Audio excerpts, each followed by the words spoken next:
think that going to a community college, especially Northeast Lakeview College, is a great first-time experience for new incoming freshmen, and that it saves you a lot of money and it prepares you to go to a university one day. So Northeast Lakeview, it is a community college, so it is a lot smaller and the classrooms are a lot smaller. So I believe that was probably one of my most favorite things here at this campus, because it's a lot easier to talk with the professors and they actually know you on a per name basis instead of just a number here at this campus.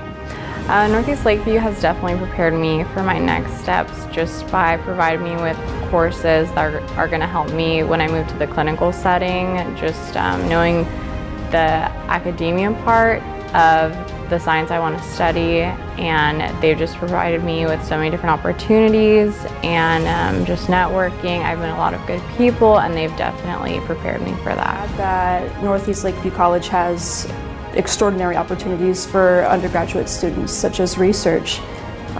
Usually students don't get the opportunity to engage in research until they're in their graduate level programs. I completed my next level at Northeast Lakeview College. I completed my next level at Northeast Lakeview College.